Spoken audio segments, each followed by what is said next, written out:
Aurora Station was the largest interstellar hub between human space and the Kalari homeworld.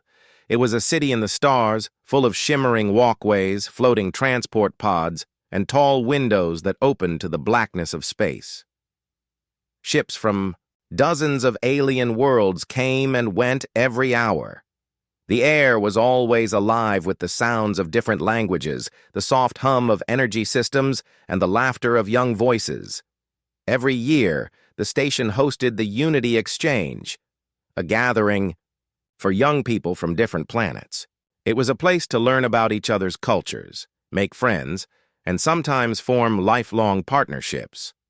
For the Kalari, a graceful amphibian-like species with luminous skin patterns, this event was also a chance for pairing ceremonies. It was an important tradition, and most youths looked forward to it with excitement. But Lariah did not. Lariah sat at the far corner of the gathering hall, her slender hands folded neatly on her lap. Her right leg was shorter than her left, and she walked with a soft, uneven step. She had learned to move quietly so people wouldn't notice. Even so, she had grown used to the looks, quick glances, a small frown, sometimes a look of pity. For years, she had been to this same event, and every time, it ended the same way. The other Kalari girls were chosen, their names announced with proud voices. Lariah always left alone. She had something none of them did, a gift for mapping the stars.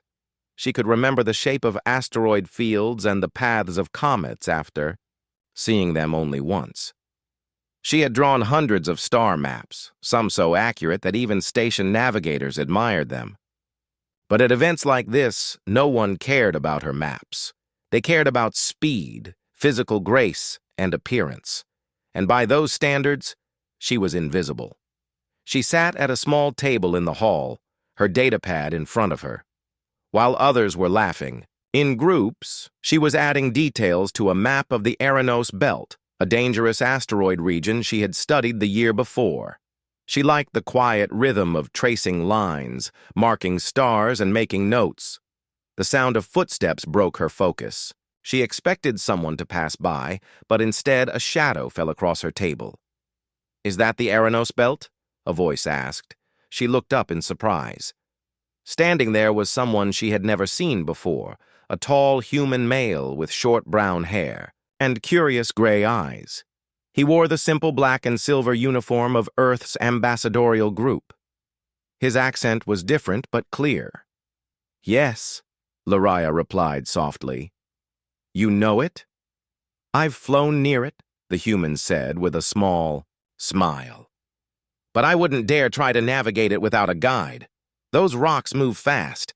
Something in his voice was different from the usual polite tone strangers used with her. He sounded genuinely interested. "I'm Evan," he continued, offering his hand in the human way.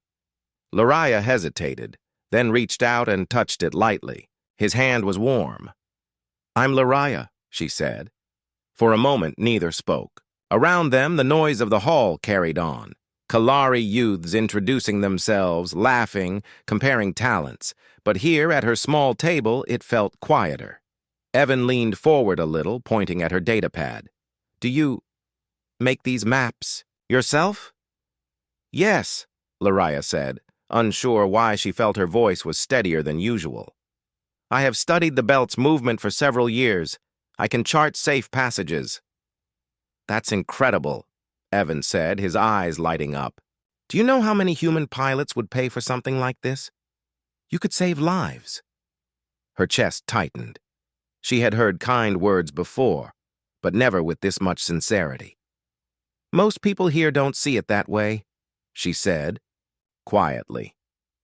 "They prefer other skills." Evan tilted his head, studying her. "Maybe they're looking for the wrong things." Before she could answer, she noticed a small group of Kalari across the hall watching them. She recognized the expressions. They were puzzled, whispering to each other. She looked down at her datapad, not wanting to be the center of any attention. But Evan didn't seem to notice the stares.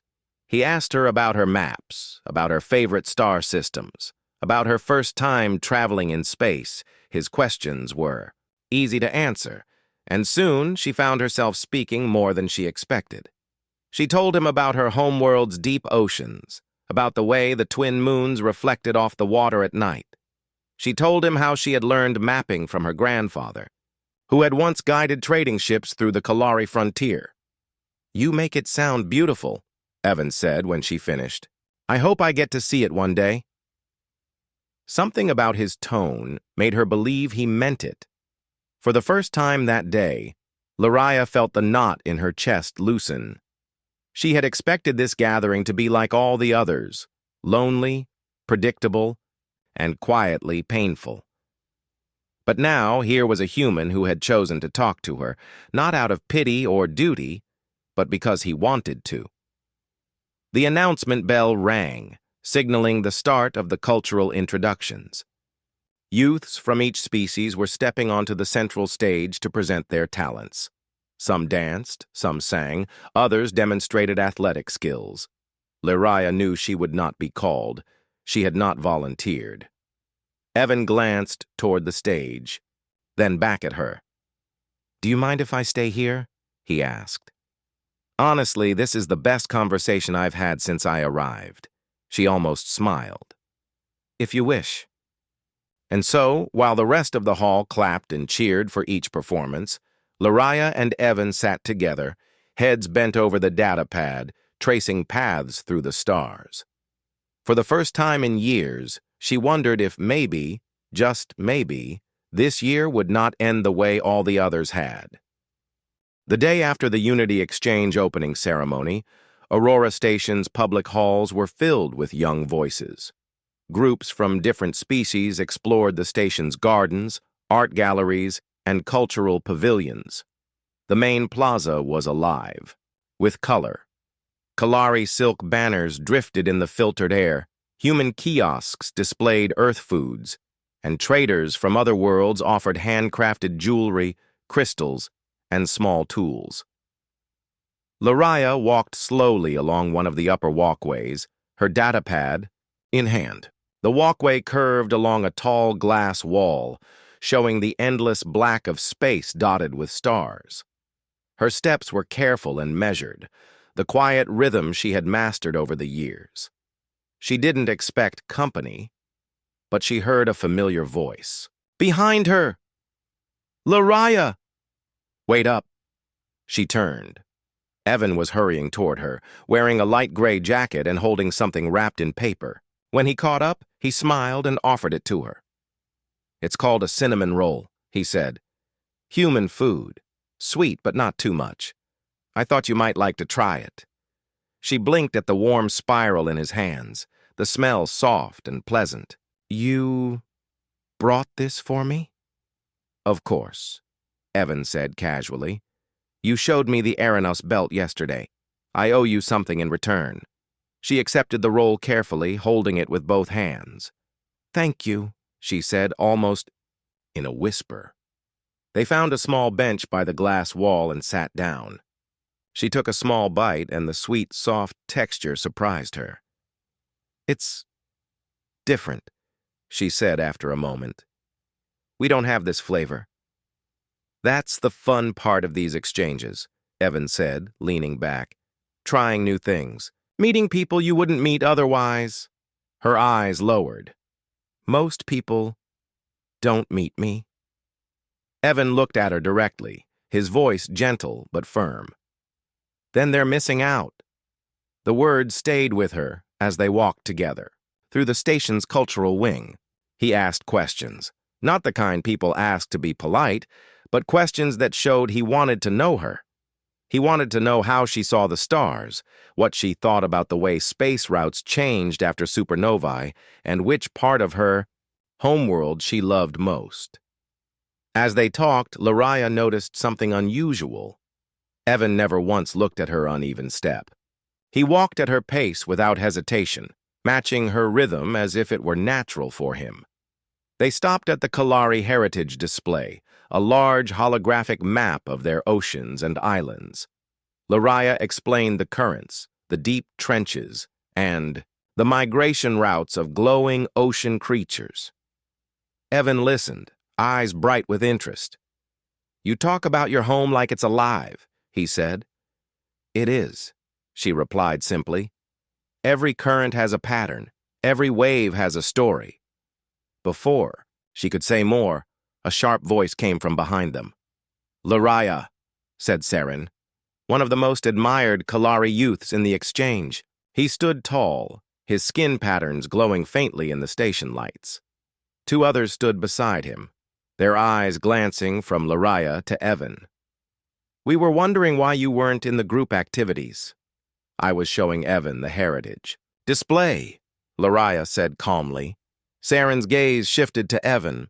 "A human," he said, as if the word were strange in his mouth. "And you choose to spend your time with her?" Evan's voice was polite, but there was steel beneath it. "She's the most interesting person I've met here so far." The other two exchanged quick looks.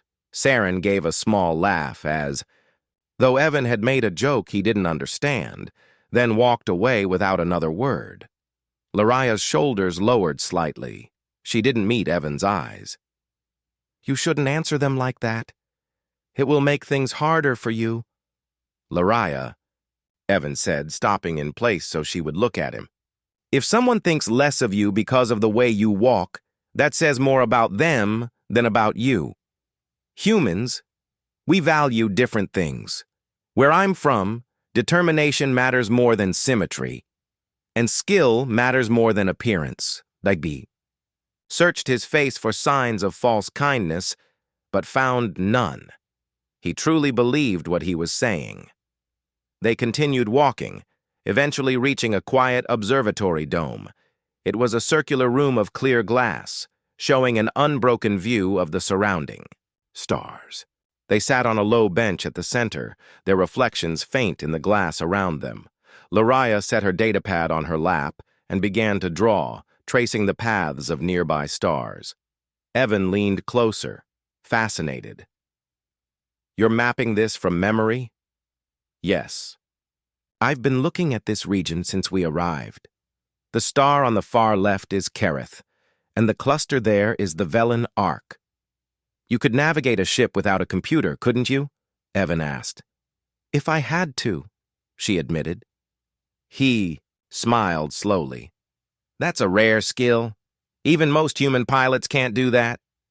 For a long moment, they sat in quiet, watching a distant comet drift past.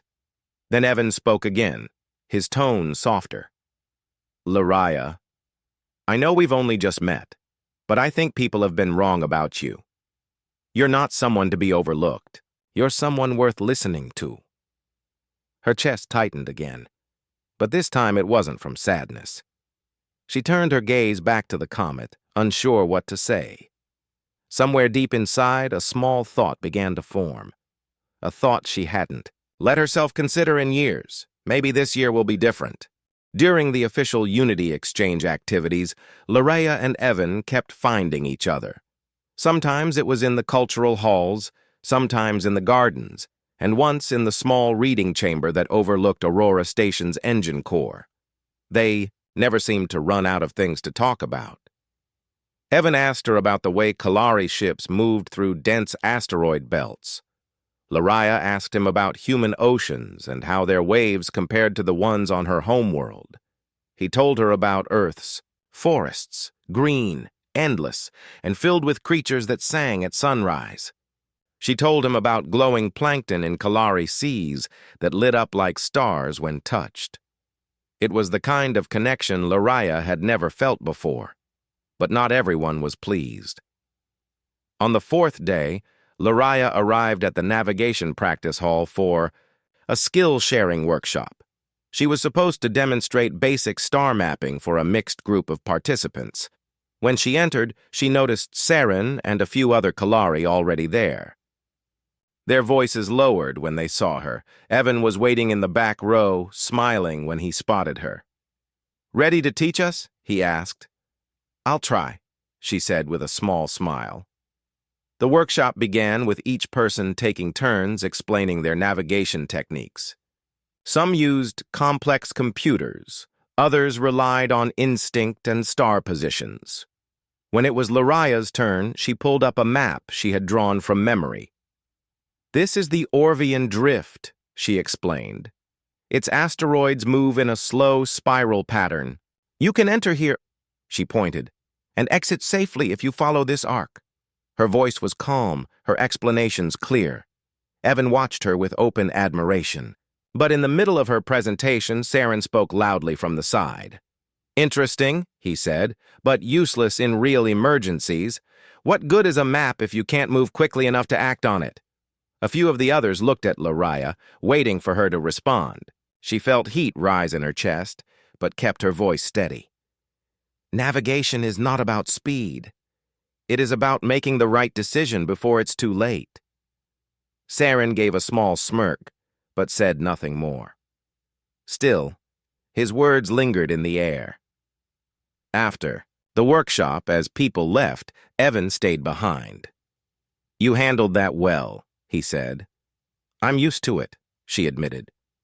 "You shouldn't have to be," he replied firmly. "He's wrong.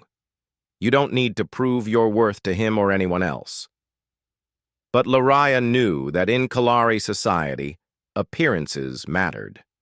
And Saren wasn't just another youth. His family held influence among the Kalari elders. His opinion could shape how others saw her. That evening, during the cultural dinner, the seating arrangements placed Laria far from the main table. She didn't mind. She preferred quieter spots. Evan, however, noticed immediately. Without asking, he picked up his plate and sat beside her. "This looks better," he said with an easy grin. "People will talk," Laria warned softly. "Then let them," Evan said, his tone unbothered. "Humans don't avoid people just because others whisper." Laria studied him for a moment, then allowed herself a small smile. "You are very different from most people here." "I'll take that as a compliment," he replied. After the dinner, the two walked to the observation deck. The stars outside were brighter tonight, and a faint shimmer from a nearby nebula painted the sky. Laria took out her datapad and began sketching the scene. "You know," Evan said after a pause, "where I'm from, partnerships aren't decided by the strongest or fastest. They're decided by who you trust and who makes you want to be better." She glanced at him, curious. "And who makes you want to be better?" He looked straight at her. "You do." The words hit her like a sudden rush of wind. She had no answer, so she looked back at her map. The next day, the exchange leaders announced a station-wide navigation simulation. All participants would take part in guiding a virtual fleet through a series of hazards, asteroid fields, solar flares, and drifting debris. It was meant to test cooperation between species. When Laria saw the notice, her first thought was doubt. Simulations were fast-paced, and she knew Saren would use this as a chance to show she couldn't keep up. Evan, however, seemed excited. "This is perfect," he told her. "You're the best navigator I've ever met. We'll be on the same team, right?" She hesitated, then nodded. "Yes, we can try." What she didn't know was that the simulation would soon become more than just a friendly challenge. Something real was coming, something that would put every skill she had to the test and show the entire station what Evan already knew, that she was far more than appearances. Aurora Station's command training hall was a huge circular room filled with holographic projectors and control stations. Each team was assigned a section of the virtual fleet to guide through a carefully designed hazard course. The challenge was meant to be a test of cooperation, speed, accuracy, and clear communication. Laria and Evan stood at their station, surrounded by glowing controls and shifting star maps. The rest of their team included 2 human cadets, a Kalari youth named Vesh, and Saren himself, who had somehow been assigned as team leader. Saren wasted no time making his presence known. "I'll be taking the primary helm," he said, his tone cool. "Laria, you can handle basic mapping. Try to keep up." Evan opened his mouth to speak, but Laria gave him a quiet look. She didn't want an argument before they even started. The simulation launched, and the holographic view around them shifted to show an asteroid field ahead. Saren guided the ship through the first few obstacles with quick, sharp turns. The human. Cadets monitored shield strength and thruster output, while Lariah studied the asteroid patterns. "Vector 32 is closing," she reported calmly. "If we adjust by 5 degrees, we can avoid the cluster ahead." Saren hesitated, then ignored her and took a different route. A warning flashed as a virtual asteroid grazed the ship's shields. "Your path is too tight," Lariah said, her voice still steady. "You're increasing risk." "We need speed," Saren replied without looking at her. "Not slow, overplanned routes." Evan frowned but said nothing. For now. Half an hour into the exercise, just as the fleet approached the simulated Orvian drift, the simulation alarms suddenly changed tone. These were not the soft warning chimes of a training program. These were real station alerts. A voice came over the hall speakers, urgent and clear. "Attention all personnel, real meteor storm approaching. Automated defense systems are offline due to maintenance. All navigators report to emergency stations immediately." Holograms vanished, replaced by live data feeds from the station's sensors. A dense storm of meteors was heading straight toward Aurora Station. Panic rippled through the room. Some of the younger participants froze, unsure what to do. The instructors quickly reassigned teams to real defensive positions. "Lariah," Evan said, looking at her, "this is your moment." Within minutes, she was moved to the station's emergency navigation hub. Large hollow screens displayed the meteor trajectories, and officers rushed between consoles. The Kalari chief navigator stood at the main station, his face tight with concentration. "We need a clear route for the station to adjust orbit," he said to his staff. "The storm's path is irregular. Standard programs can't predict it fast enough." Lariah stepped forward. "I can." Several officers looked at her, uncertain. The chief navigator hesitated. "This is a live emergency. If you make a mistake—" "She won't," Evan said firmly from behind her. "I've seen her map asteroid fields in minutes. She knows how they move." The chief still looked doubtful, but the meteors were getting closer. "Fine. Take the secondary console." Lariah sat down, her hands steady on the controls. She studied the patterns, her eyes moving quickly between different screens. The meteor storm was chaotic, but to her it had a rhythm. Small clusters, drifting ahead of larger fragments, fast shards passing between slow-moving giants. "We have a 32-second gap in the northern arc," she said quickly. "If we rotate the station 15 degrees and shift to coordinate .389, we can pass through with minimal damage." The chief navigator stared at her readout. "That might work." "It will work," Lariah corrected gently. Evan stepped to her side, ready to relay her instructions to the helm crew. "You heard her. Let's move." Orders went out across the station. Thrusters fired. The massive structure of Aurora Station began its slow, deliberate shift. But the storm was unpredictable. New readings came in, 2 large meteors breaking.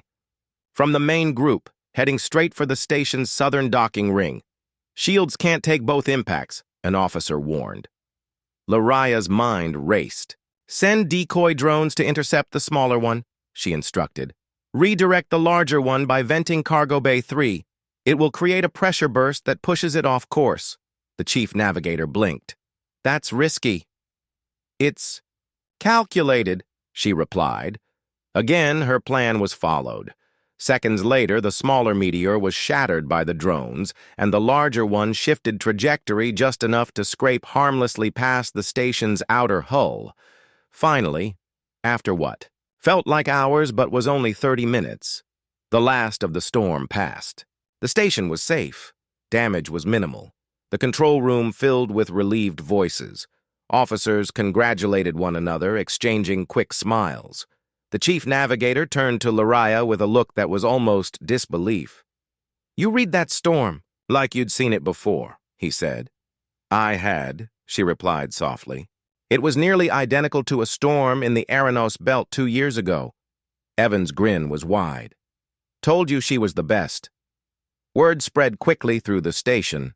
By the time Lariah left the navigation hub, people in the corridors were already talking about the disabled Kalari girl who had saved the station's orbit. But for the first time, the word disabled didn't sound like an insult in their voices. It sounded like a fact that no longer defined her. As she walked beside Evan, she felt the weight she had carried for years begin to lift. For once, she was not invisible. For once, they had seen her for what she could do, not what she could not. And deep inside, she knew this was only the beginning. People spoke in hushed tones about the night before, how the storm had come without warning, how the automated systems had failed, and how a young Kalari girl had guided the station to safety.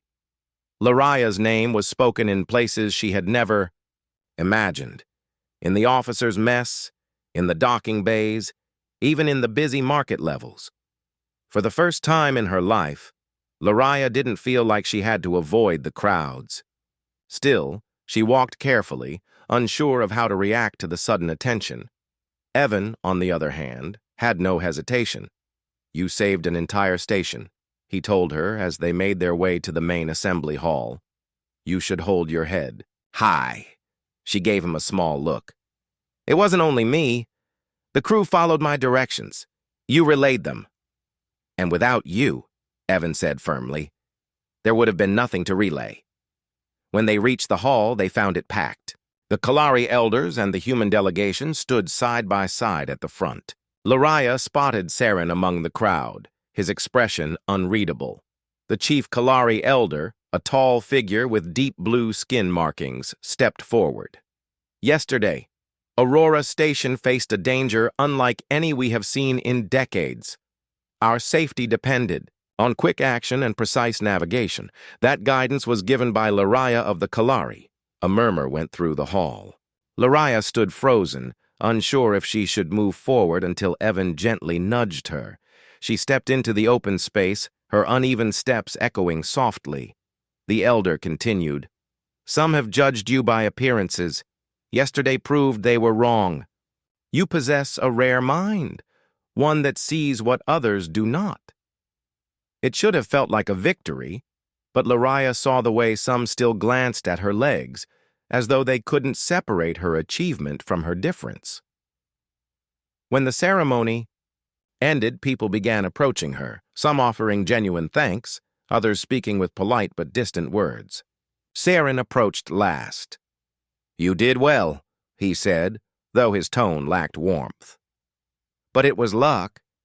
You happen to know that storm pattern." Lariah met his gaze steadily. "And if it had been you, would you have recognized it?" He didn't answer, only gave a tight smile and walked away. Evan stepped to her side. "He can't stand that you proved him wrong." "This isn't about him," Lariah said quietly. "It's about whether they'll trust me next time." That next time came sooner than anyone expected. 2 days later, while the station's engineers were repairing the docking ring from the storm damage, a freight convoy sent a distress signal. One of their ships had lost power near the Orvian Drift, drifting toward the asteroid field. With no propulsion and limited shields, the crew's only hope was for someone to guide a rescue ship in and tow them out. The problem was, the Orvian Drift was unstable. The patterns shifted daily, making standard navigation charts unreliable. The Kalari elders gathered with the human delegates to decide who should lead the rescue. Lariah, standing with Evan near the back of the room, listened quietly. "We need someone with speed," one elder said. "We need someone who knows the drift," another countered. Lariah spoke up. "I know the drift." The room fell silent. All eyes turned to her. One elder hesitated. "Your skill is not in question, but the rescue requires fast decisions. She can do it," Evan interrupted firmly. "You saw what she did during the meteor storm. The drift is even more dangerous, and she's the one who can see the safe paths. If you send anyone else, you risk losing the crew." The room filled with murmurs. Finally, the chief elder nodded slowly. Very well. Lariah will guide the rescue. An hour later, she was aboard the Silverwing, a medium-class rescue vessel. Evan was assigned as communications officer, relaying her instructions to the helm and engineering crew. As they approached the drift, the view through the front display filled with jagged shadows, massive asteroids slowly twisting in space. Lariah studied the motion carefully, her mind piecing together the safest route. Helm, turn 20 degrees starboard. Hold speed for 12 seconds, then roll 90 degrees to avoid the twin cluster ahead. The ship moved exactly as she directed. Every shift brought them closer to the stranded convoy ship. The crew followed her orders without question. Something that filled her with quiet pride. Halfway in, a sudden gravitational ripple from a passing comet shifted several asteroids, closing off their planned exit route. Gasps filled the bridge. "We'll never get out in time," one crew member said. "Yes, we will," Lariah replied calmly. "Reverse through Sector 4. There's a narrow corridor. It will open in 20 seconds. If we miss it, we'll have to wait hours for another chance." The helm officer glanced at Evan. He nodded. "Do exactly as she says." They reversed just as the corridor opened. Moments later, they reached the drifting convoy ship and locked on the tow lines. The return journey was tense but steady. When they emerged from the drift with the rescued ship in tow, cheers erupted on the bridge. Back on Aurora Station, Lariah stepped off the Silverwing to a waiting crowd. This time, there were no polite, distant words. The crew of the rescued ship bowed deeply to her. The Kalari elders looked at her with genuine respect. Even Saren stood silently, his usual smirk gone. Evan walked beside her, smiling. "You didn't just prove yourself," he said quietly. "You proved to everyone here that skill matters more than speed, and courage comes in many forms." For the first time, Lariah allowed herself to believe it was true. The week after the Orvian drift rescue was unlike anything Lariah had ever experienced. Aurora Station buzzed with activity, but now people spoke her name with admiration rather than pity. Vendors in the marketplace smiled and waved, crew members nodded respectfully. Even those who had once whispered or stared now looked at her differently. Lariah had learned to navigate through life quietly, keeping her head down. But now, the crowd's attention felt strangely warm. She could almost feel the weight of expectation lifting from her shoulders. Evan, as usual, was by her side. He had spent the week helping her navigate the endless rounds of congratulations and interviews with the station's media. But unlike the others, he didn't treat her as someone fragile or exceptional. He treated her as an equal. "Do you feel different?" he asked one evening as they walked along the observation deck. "I do," Lariah admitted softly. "People see me for who I am, not just what I am." Evan smiled. "I've always seen you for who you are." She felt warmth spread through her chest at his words. It wasn't just gratitude, it was recognition. For years, she had been invisible in her own world, overlooked because of a leg that moved slower than others, because she didn't fit the standard image of Kalari grace. And now, standing here among the stars, she finally felt she belonged. So, Station announced a formal ceremony to honor Lariah. This time, it was not for a single event like the meteor storm or the convoy rescue, but for her continued courage, intelligence, and skill.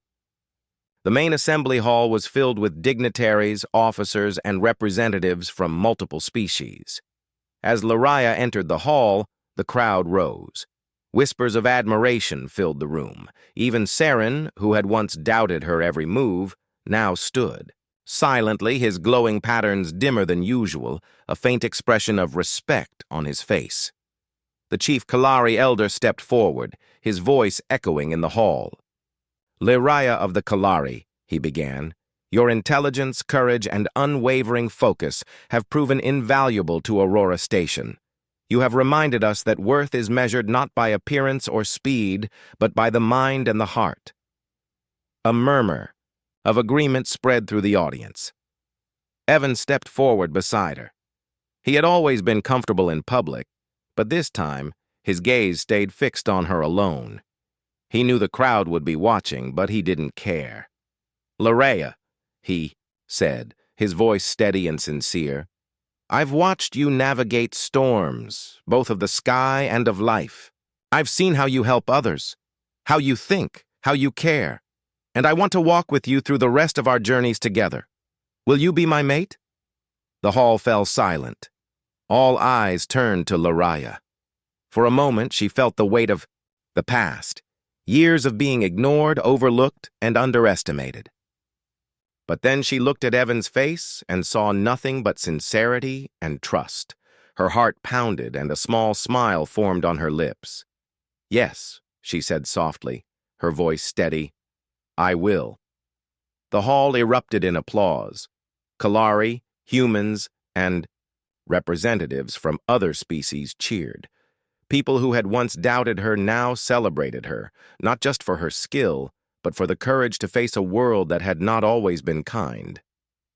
Evan gently took her hand, squeezing it. "You have no idea how proud I am of you," he whispered. "You already showed me," Larea replied, her eyes shining, "by believing in me when no one else did." After the ceremony, they walked along the observation deck together.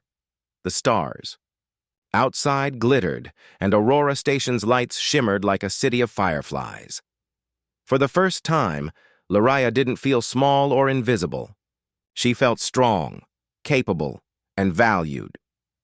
"You know," Evan said after a while, "humans talk about heroes a lot, but I think you're more than that. You're proof that being human, or in your case being you, means seeing potential where others see limits. That's what makes people. And now, you, extraordinary." Larea laughed softly. "And here, I thought humans only cared about strength or speed."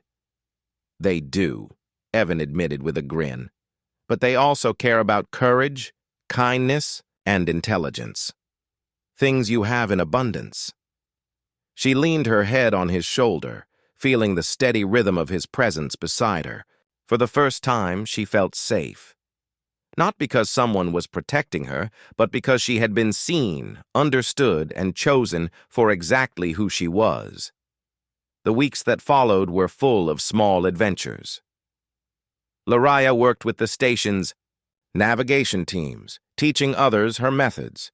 She and Evan explored new observation points, sharing stories of their homeworlds and dreams of journeys across the stars. Every time someone approached her with respect or gratitude, she remembered the days when she had been ignored, and it only made her feel stronger. One afternoon, while observing a newly formed nebula, Evan turned to her. "Do you realize what you've done?" "You mean saving the station?" Larea asked with a small smile. "That's part of it," he said. "But also, you've shown everyone here that being different is not a weakness. Being thoughtful, careful, and creative is just as important as being strong or fast. You've reminded them, and me, what really matters." She laughed softly. "I didn't do it for anyone but myself." "Exactly," Evan said. "And that's why it worked." As they watched the nebula glow and shift, Larea felt a quiet sense of fulfillment. She had faced prejudice, doubt, and fear, and had come through stronger than ever. And in Evan, she had found a companion who saw her worth without hesitation, without judgment. For Larea, life had changed in a way she could never have imagined. She was no longer the disabled girl who had been overlooked every year at the Unity Exchange. She was a navigator, a leader, a problem solver, and now, someone who had been chosen because of her mind, heart, and spirit. And as Aurora Station glimmered beneath the stars, she realized something even more important. Being human, or being recognized by humans, wasn't about being perfect. It was about courage, kindness, and the willingness to see the value in others, even when the world does not.